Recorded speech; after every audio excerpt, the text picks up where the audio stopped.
मेरा आवाज आ रहा है? हाँ हाँ, आ रहा है साफ साफ।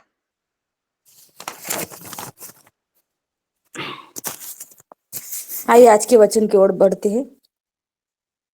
पर देती हूँ कि प्रभु ने मुझे समय दिया, मौका दिया कि हम इस सुबह के समय परमेश्वर के पवित्र वचनों में कुछ दिन, कुछ देर तक चिंतन मनन करेंगे। आज का जो विषय लिया है क्षमा के बारे में। जैसा परमेश्वर ने हमें क्षमा किया है वैसे ही दूसरों को क्षमा करना। आज इस वचन के सामने जाने के पहले वचन को पढ़ेंगे। कुलिसियों की पत्री 3 अध्याय और 13 वचन। कुलिसियों 3:13। किसी भाई बहन को मिलता है तो आप पढ़िए।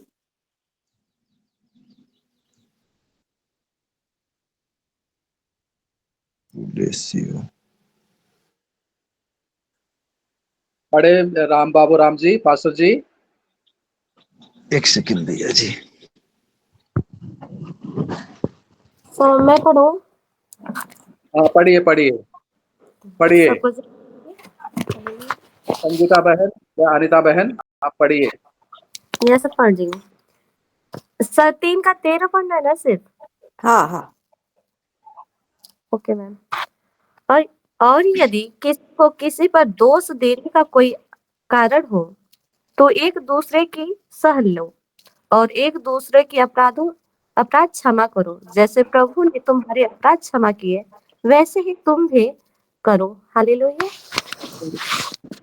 आज छोटी सी दुआ करेंगे। सर्वशक्तिमान परमेश्वर पिता, धन्यवाद करते हैं राजा के राजा प्रभु, इस समय हम आपके पवित्र चरणों में आते हैं। इस वचन को प्रभु जी हम चिंतन मनन करते हैं प्रभु की क्षमा के बारे में।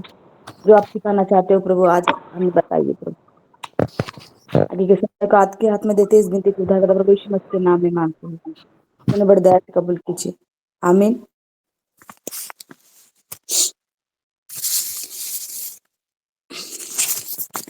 आज का विषय है क्षमा के बारे में।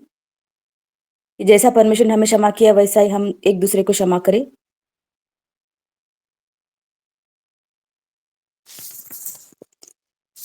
शत्रु कहता है पृथ्वी पर महान ताकत प्रतिशोध है, पर प्रभु यीशु मसीह कहते हैं पृथ्वी पर महान ताकत क्षमा है। प्रतिशोध, बदला,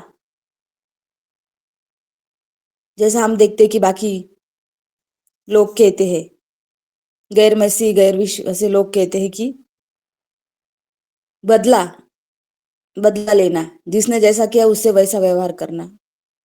पर हमारे प्रभु यीशु मसीह कहते हैं कि क्षमा करना, प्रतिशोध नहीं लेना, बदला नहीं लेना। मैं बदला लूंगा, मैं तुम्हारे युद्धों को लड़ूंगा। और प्रभु कहते हैं क्षमा करो। यीशु मसीह की सिखाई हुई प्रार्थना में भी हम ये देखते हैं कि हमें सिखाते हैं कि जिस प्रकार हमने अपने अपराधियों को क्षमा किया है वैसे हम परमेश्वर आप हमें क्षमा करें। एक मिनट बहन, प्रेमलता जी, एक मिनट। ओके। रिंकू जी, वो 3 साल के बच्चे सुने फोन, आ, उसके कानों पे लगाइए ताकि परमेश्वर के जीवित कलाम को सुन सके। वो 3 साल बच्चा, और हो सके तो सुनाइए। आशीष के कारण होगा, चलन आएगा। सुनाइए रिंकू जी। धर्मेंद्र कुमार जी, रिंकू जी। हाँ सर। हाँ, वो 3 साल बच्चा भी सुने। ठीक है सर। ठीक है प्रेमलता जी, हाँ आप ठीक है। बोलते रहिए। क्षमा करना, प्रभु हमें क्षमा करने के लिए सिखाते हैं क्योंकि प्रभु ने हमें क्षमा किया है। और हम प्रभु की सिखाई हुई प्रार्थना में भी यही देखते कि जैसे हमने अपने अपराधों को क्षमा किया वैसे आप हमारे अपराधों को क्षमा करें। तो ये क्षमा बहुत गंभीर रहस्य है और बहुत बड़ी बात है कि प्रभु हमें, हमारे उद्धारकर्ता ने हमें ये संस्कार दिए कि हम क्षमा करना सीखे, क्षमा करना जाने, क्षमा मांगे। तो सवाल ये आता है कि हम क्षमा क्यों करना चाहिए, क्यों भाई मैं क्षमा क्यों करूं? बहुत बार लोगों को लगता है ऐसा, मैं क्यों क्षमा करूं? तो हम कुछ बातों को पवित्र शास्त्र में से ही देखते हैं। सबसे पहली बात कि प्रभु हमें क्षमा करते हैं, क्योंकि परमेश्वर हमें क्षमा करते हैं, इसलिए हमें क्षमा करना है। अगर भजन संहिता 103 का 3 में हम देखते कि वही तो तेरे रोगों को चंगा करता, तेरे सब अधर्म को क्षमा करता है। हमारा उद्धारकर्ता प्रभु, हमारे पिता परमेश्वर ही है जो हमें क्षमा करते हैं, हमारे सब रोगों को चंगा करते हैं। क्षमा के द्वारा भी चंगाई आती है। हमारी आशीषें ब्लॉक हुई रहती है, हमारी प्रार्थनाएं नहीं सुनी जाती। बहुत बार हमें क्षमा करना है। बहुत बार हम किसी के कारण, किसी व्यक्ति के व्यवहार के कारण, बातों के कारण, शारीरिक कृत्य के कारण हमें ठेस पहुंचती है हमारे दिल में, और हम उस बुराई को सालों सालों हमारे दिलों में रखते हैं। पर प्रभु कहते हैं क्षमा करो, उनसे दुर्व्यवहार ना करो। दूसरी बात हम देखते हैं कि हमें क्षमा क्यों करना चाहिए, क्योंकि प्रभु कहते हैं क्षमा करो, क्योंकि हमें प्रभु ने कहा है कि क्षमा करो। अगर हम यही वचन अगर ये पढ़ते कि मत्ती के 6 अध्याय और 14 और 15 वचन में अगर हम पढ़ते तो वहां भी यही दिया है कि इसलिए यदि तुम मनुष्य के अपराध क्षमा करोगे तो तुम्हारा स्वर्गीय पिता भी तुम्हें क्षमा करेगा, और यदि तुम मनुष्य के अपराध क्षमा न करो तो तुम्हारा पिता भी तुम्हारे अपराध क्षमा न करेगा। ये प्रभु ने हमें आज्ञा दी है कि हमें क्षमा करना है, क्योंकि हमें परमेश्वर की ओर से क्षमा अगर चाहिए, हमें परमेश्वर की ओर से सामर्थ्य चाहिए, चंगाई छुटकारा चाहिए, तो हमें क्षमा करना एक दूसरे को बहुत जरूरी है, क्योंकि प्रभु हमें क्षमा के रास्ते में ले जाना चाहता है। तीसरी बात, हमें क्षमा क्यों करना चाहिए, यह हमारी प्रार्थनाओं का उत्तर मिलने में मदद करता है। मरकुस 11:24 और 25 वचन में यही दिया है, इसलिए मैं तुमसे सच सच कहता हूं कि जो कुछ तुम प्रार्थना में मांगो तो प्रतीति कर लो कि तुम्हें मिल गया और तुम्हारे लिए हो जाएगा। और जब कभी तुम खड़े हुए प्रार्थना करते हो तो यदि तुम्हारे मन में किसी के प्रति कुछ विरोध हो तो क्षमा करो। क्षमा करो। हम प्रार्थना करने जाते पर हमारे मन में अगर किसी के लिए बुराई हो तो प्रभु कहते उसे क्षमा करो और विश्वास कर लो कि प्रार्थना में मांगते हो वो मिल जाएगा, तुम्हें मिल गया है। क्षमा एक बहुत बड़ी बात प्रभु हमें सिखाते हैं, क्योंकि यीशु मसीह जब क्रूसिफिकेशन के लिए जा रहे थे, सबसे पहला प्रभु यीशु मसीह के मुख से यही उद्गार निकला था कि हे पिता इन्हें क्षमा कर, क्योंकि ये नहीं जानते कि ये क्या कर रहे हैं। प्रभु यीशु मसीह उन्हीं लोगों के लिए जिन लोगों ने उस पर थूका, उनकी निंदा की, अपमान किया, उन्हीं के लिए मरने के लिए इस धरती पर आए थे, अपना बलिदान चढ़ाने के लिए आए थे। प्रभु ने सब कुछ सहा और उन्हें क्षमा करने के लिए अपने पिता से विनती की कि प्रभु इन्हें क्षमा कर, क्योंकि ये नहीं जानते। क्योंकि यदि हम हमारे उद्धारकर्ता की तरफ देखते हैं तो प्रभु हमें क्षमा के बारे में सिखाते हैं। चौथी बात हम देखते हैं कि क्षमा क्यों करना चाहिए। क्षमा ये दूसरे को स्वतंत्र करता है, कि प्रभु यीशु मसीह के जीवित होने के बाद प्रभु यीशु मसीह अपने लोगों को जब दर्शन दिया तो यूहन्ना 20:23 में यही लिखा है कि जिसके पाप तुम क्षमा करो उनके लिए क्षमा हो गए हैं, जिसके तुम रखो वे रखे गए हैं। यदि हम किसी के पाप क्षमा करते हैं तो प्रभु भी उनको क्षमा कर देता है, पर नहीं रखते तो प्रभु भी उनको क्षमा नहीं करेगा, क्योंकि जो कुछ हम पृथ्वी पर बांधते हैं वह स्वर्ग में बनता है, जो कुछ हम पृथ्वी पर खोलते हैं वह स्वर्ग में खुलता है। इसलिए हमें क्षमा करना और क्षमा में चलना बहुत जरूरी है, क्योंकि हमारी प्रार्थना का उत्तर मिलने में और हमें क्षमा प्राप्ति के लिए ये बहुत कुछ क्षमा करना बहुत जरूरी है। प्रभु सिखाते हैं और हमें एक दूसरे की गलतियों को माफ करना है, क्योंकि आज जो हमने वचन पढ़ा था कि यदि किसी पर दोष देने का कोई कारण हो तो सह लो और एक दूसरे के अपराध क्षमा करो, जैसे प्रभु ने तुम्हारे अपराध क्षमा किए वैसे ही करो। एक दूसरे को सह लो। दोष देने का कोई कारण हो, दोष हम हर बार ये लोगों को दोष ढूंढते हैं। हमने बहुत बार लोगों को देखा है कि कोई हमको कभी लोगों की अच्छाई दिखती ही नहीं, पर हम दोष देखते हैं कि इस व्यक्ति में क्या गलती है, उसको गिनाते रहते हैं। आज बहुत जगह ऐसा ही होते, घर में, परिवारों में, कलीसिया में यही बात होती कि दोष ढूंढते रहते लोग कि इसको किस बात में दोषी पकड़ा जाए, इसको किस बात पर इसको इसकी गलती पकड़ी जाए और उसको दोष देते रहे। प्रभु कहते सह लो, एक दूसरे की सहन सह लो। आज हम कितना सहते हैं अपने लोगों का, अपने परिवार के, अपने रिश्तेदारों का, कितना हम सहते हैं। प्रभु ने कहा कि सहन आए बात, तो सहन शक्ति प्रभु हमें देता है, क्षमा करने के लिए प्रभु कहता है। प्रभु कहते हैं कि तुम क्षमा करो, क्योंकि यदि हमारा प्रकाश नहीं चमकेगा इसके कारण, अगर हम क्षमा नहीं करते हैं तो हम उस सामर्थ को नहीं पा पाएंगे। इफिसियों 4:32 में भी यही लिखा है कि एक दूसरे पर कृपालु और करुणामय हो, जैसे मसीह ने तुम्हारे अपराध क्षमा किए वैसे ही तुम भी एक दूसरे का अपराध क्षमा करो। एक दूसरे का अपराध क्षमा करो, एक दूसरे पर कृपालु और करुणामय हो। करुणामय, हम करुणा दिखाए एक दूसरे पर, कृपालु हो और क्षमा करे, एक दूसरे के अपराध क्षमा करे, एक दूसरे के पापों को मान ले।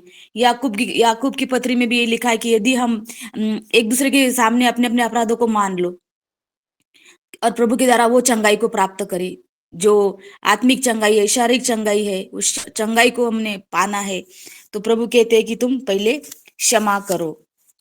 आज बहुत बार यही होता है कि लोग क्षमा करना नहीं चाहते, लोग दिल में बुराई रखते हैं और दिल को बहुत, हम मनुष्य है, हमारे जीवन में बहुत बार ऐसे ऐसे कार्य होते हैं कि जब कोई हमारे दिल को चोट पहुंचाता है और फिर हम बहुत दिन तक उस बात को नहीं भूलते और कुड़कुड़ाते रहते हैं और दिल में दुखी दुखी रहते हैं और सोचते हैं कि अपने आंसू बहाते अकेले में, और हम उस व्यक्ति के प्रति कैसे व्यवहार को रखते हैं प्रभु सब कुछ देखता है और ये हमारा पाप है, हम समझ नहीं पाते। और प्रार्थना में भी हम इतने अच्छे से प्रभु से जुड़ नहीं पाते। तो प्रभु कहता है कि क्षमा करो, क्योंकि प्रभु ने हमें क्षमा किया है, तो प्रभु ने हमें आज्ञा दी है। और हमारे उद्धारकर्ता की ओर देखिए। अब बात आती है कि क्षमा कैसे करें, क्षमा कैसे करें हम।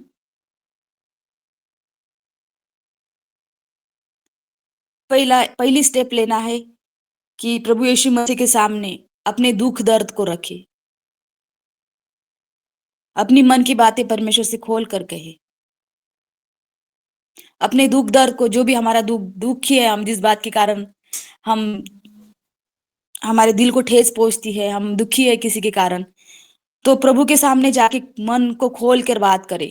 जो भी हम कहना चाहते हैं प्रभु के सामने कहे, अपनी बात को रखे, अपने दुख को रखे, अपने दर्द को रखे, अपने आंसुओं को रखे और प्रभु से खुलकर बातें करे और प्रभु की आज्ञा मानने का निर्णय ले। जो प्रभु ने हमें कहा है कि क्षमा करो, हम जो ऑर्डर दिया, जो आज्ञा दी है कि क्षमा करो, और उस व्यक्ति की गलतियों को क्षमा करने का निर्णय ले। और क्षमा इस बात पर निर्भर नहीं करती कि वो व्यक्ति क्षमा के योग्य है कि नहीं, पर इस बात पर निर्भर करती है कि प्रभु ने हमारे लिए क्या किया, क्या किया हमारे लिए। प्रभु ने क्या कुछ ना किया हमारे लिए, हमारे पापों को, हमें शैतान के बंधन से छुड़ाने के लिए, हमें मुक्ति, चंगाई, उद्धार देने के लिए प्रभु यीशु ने अपना लहू बहाया है। और प्रभु हमें, वो हर एक बात में प्रभु हमें आशीषित करते हैं और सब कुछ हमारे लिए पूरा किया इस धरती पर। जो मिशन को था, वो मिशन को इस धरती पर आकर हमारे लिए पूरा किया।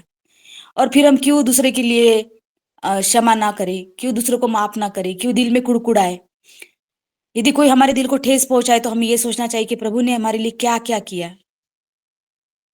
उस छोटी सी बात के लिए या उस बड़ी बात के लिए जो लोग हमको तकलीफ देते, उसके लिए हम कभी दुखी ना हो, पर परमेश्वर की ओर दृष्टि करें। किसी भी एक अच्छे हेल्दी रिलेशन में अच्छे संबंध रखने के लिए, हमारा एक रिश्ता अच्छा रिश्ता उभरने के लिए हमें क्षमा की आवश्यकता है, हमें क्षमा करने की आवश्यकता है, क्षमा मांगने की आवश्यकता है। एक शादी हुए जोड़ा जो 60 साल जिन्होंने अपने शादी के पूरे किए थे, उनको पूछा गया था कि तुम्हारा सफल विवाह का रहस्य क्या है, तुम यहाँ तक कैसे क्या तुमने ये जर्नी को किया, तुम्हारा क्या अनुभव रहा जीवन में। तो उन्होंने यही कहा था कि अपने जवाब में कि प्रभु ने हमें अब तक एक साथ रखा। और दूसरी बात कि हम एक दूसरे को क्षमा करते थे। पति पत्नी जो थे वो उन्होंने कहा था कि हम क्षमा मांगते थे और क्षमा करते थे, और यही हमारा रिश्ते का आधार है जो हम अब तक प्रभु ने हमें सफल रिश्ते में बनाए रखा। तो एक पति पत्नी के रिश्ते में ही नहीं, पर हर एक रिश्ते में, परिवारों में, हर रिश्ता, कलीसिया में एक हेल्दी रिलेशन रखने के लिए, स्वस्थ रिश्ते को रखने के लिए हमें क्षमा करना बहुत जरूरी है, क्षमा मांगना जरूरी है। और पौलुस भी इसी बात पर जोर देते हैं।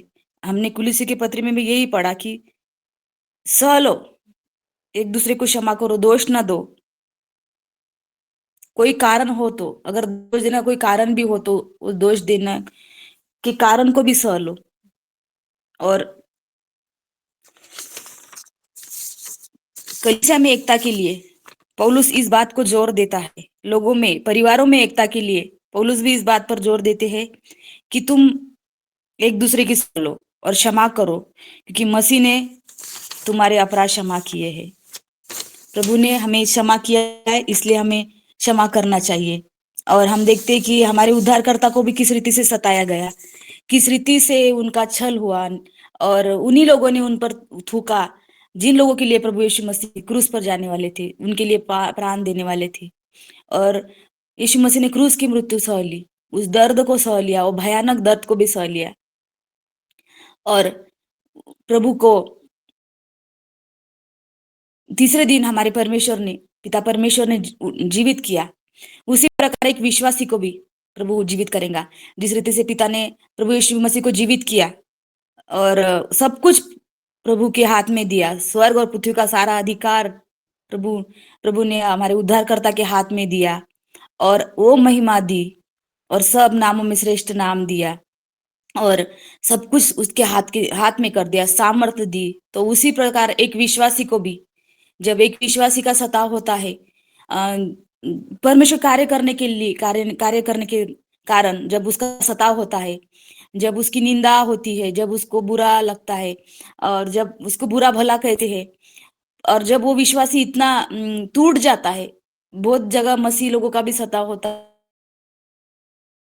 है, और परिवारों में हर जगह हम देखते कि मन को ठेस लगने वाली बातें या छल होता है, पर वहां प्रभु कहते हैं कि विश्वासी को मैं उद्धारकर्ता के समान फिर से उठाऊंगा, फिर से खड़ा करूंगा, और उसको महिमा दूंगा, उसको प्रभु सामर्थ्य देंगे, उसको प्रभु अपनी शक्ति में बढ़ाएंगे, अब उद्धार का दर्शन देंगे। तो हमें इस आशा पर रहना है कि प्रभु ने जैसे हमारे उद्धारकर्ता को सामर्थ्य दी, जिस रीति से प्रभु ने हमारे उद्धारकर्ता को शक्ति दी दुख सहने की, उस रीति से प्रभु भी हमें देंगे। और हमें बदला नहीं लेना है, और यहोवा आप परमेश्वर हमारे युद्ध के लिए लड़ेगा। हम शांत रहे और हमारे शत्रु के लिए भी प्रार्थना करें, जो हमें सताते हैं उनके लिए प्रार्थना करें, परमेश्वर से उनके लिए आशीष को मांगे। हमको स्टेप लेना है, हमको आगे चलना, आगे कदम बढ़ाना है, प्रभु में हमें रुकना नहीं है, हमें प्रभु में बढ़ते जाना है। बहुत बार हम सताव के कारण, विरोध के कारण हमारी प्रभु में ग्रोथ रुक जाती है, बढ़ने के बजाय हम स्टॉप हो जाते हैं, हम कार्य करने के लिए रुक जाते, पर प्रभु हमें आगे चलने के लिए कहते हैं, उस निशाने की ओर दौड़ने के लिए कहते हैं, उस दौड़ में दौड़े जिससे हम इनाम को प्राप्त करें। तो प्रभु हमें सिखाते हैं कि हम किस रीति से हमें क्षमा करना चाहिए, क्यों क्षमा करना चाहिए, और क्षमा का क्या क्या हमें लाभ होते हैं, और किस रीति से हम आत्मिक चंगाई को महसूस करते हैं। हमारी आत्मा जो पाप से अशुद्ध हो जाती है, बीमार हो गई है, तो उसके लिए प्रभु एक औषधि हमको दिया है कि वो क्षमा करना, और वो क्षमा के द्वारा हम वो चंगाई को, छुटकारे को प्राप्त करते हैं। आज वचन के द्वारा प्रभु हमसे बात कर रहा है कि मैंने तुम्हें क्षमा किया है, तुम्हें क्षमा दिलाने के लिए मैंने क्या नहीं किया, मैंने अपना बलिदान दिया है, मैंने अपना लहू बहा है, और तुम्हें क्षमा करके परमेश्वर के सामने खड़ा किया है, पवित्र बनाकर पिता परमेश्वर के सामने खड़ा किया है। क्या आज तुम अपने अपराधियों को क्षमा करोगे जैसा मैंने तुम्हें क्षमा किया है? हम प्रार्थना करेंगे कि प्रभु हमें शुद्ध मन दे, और हमारी मन की रक्षा हम करें कि इसमें बुराई ना आने दे, क्योंकि सबसे जो है, प्रभु कहते कि अपने मन की रक्षा कर, क्योंकि जीवन का स्रोत वही है।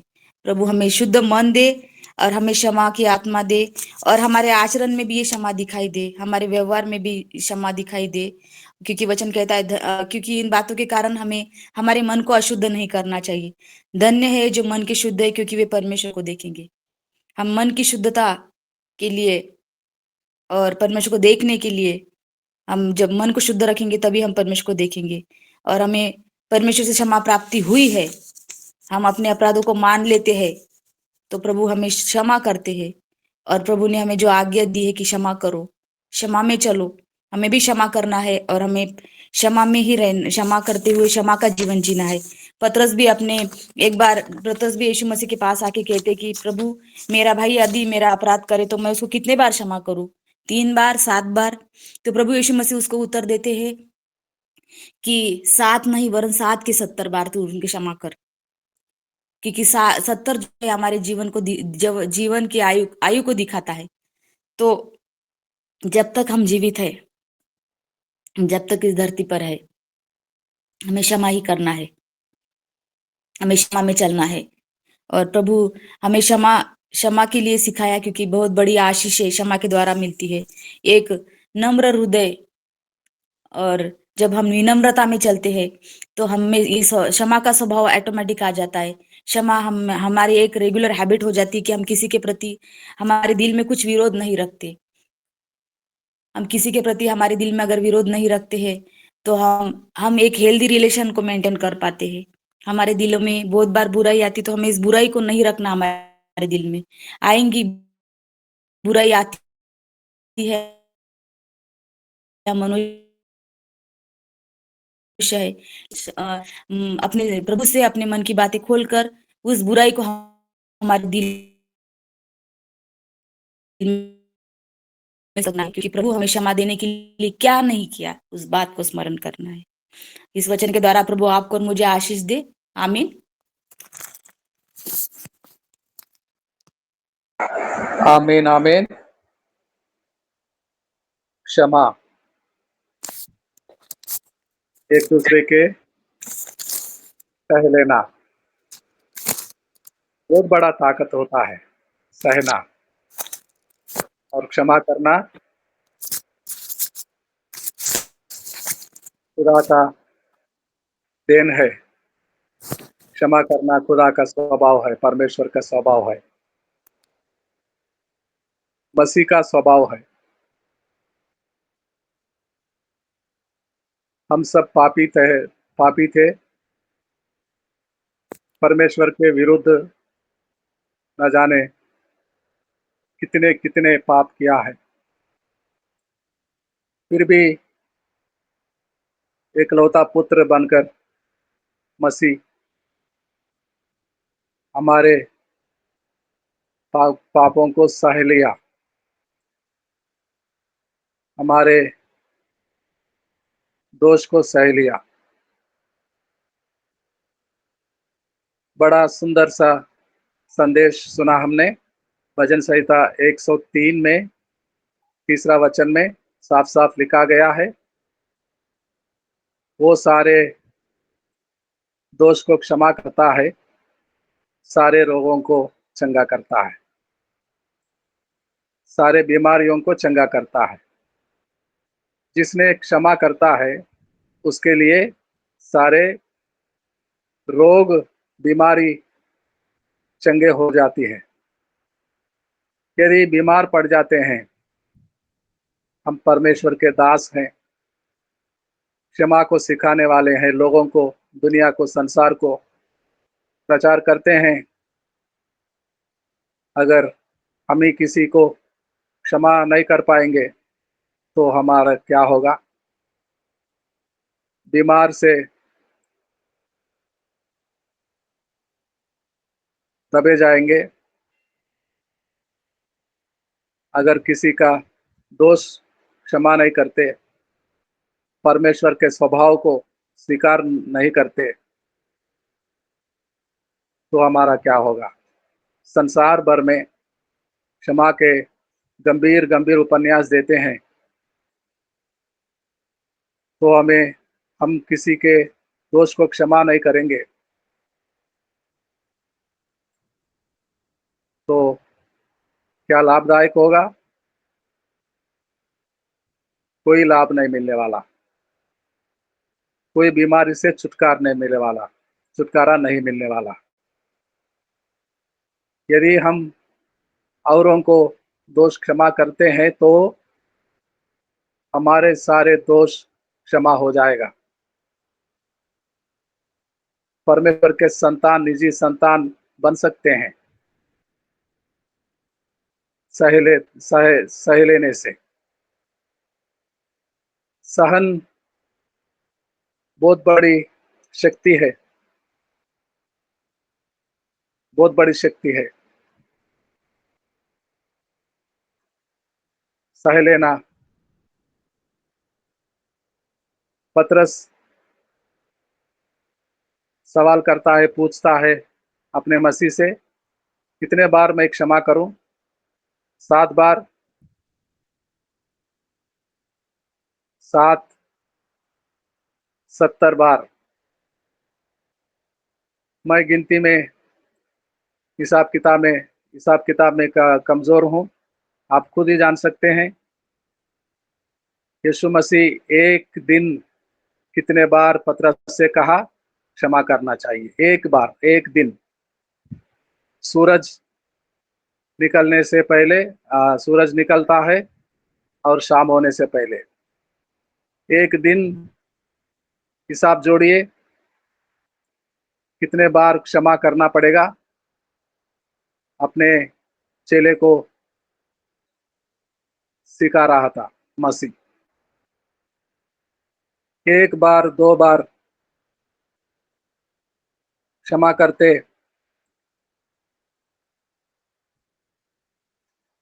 बस हो गया। बार बार क्षमा करना चाहिए, सह लेना चाहिए। सहना ईश्वर की देन है,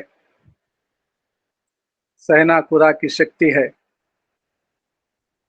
मसीह भी हमको सहा और दोषों को क्षमा किया।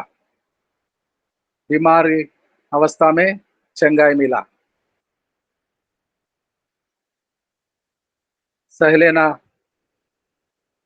ईश्वर की देन है, शक्ति है परमेश्वर का। वही शक्ति मुर्दों में से हमारे मसीह जीवित हो गया। सहन शक्ति के कारण मृत्यु होकर भी जीवित हो गया हमारा मसीह। बहुत बड़ा संदेश सुना है हमने। आइए अब प्रार्थना करते हैं। कुसुम जी आप प्रार्थना करते हैं, अंत का प्रार्थना होगा। कुसुम जी। Okay brother.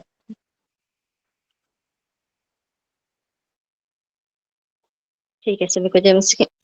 प्रभु जी धन्यवाद देते हैं पिता, तेरे चरणों में आती हूँ राजा। सुंदर समय, सुंदर दिन दिया पिता, इसके लिए कोटि कोटि धन्यवाद देते हैं पिता।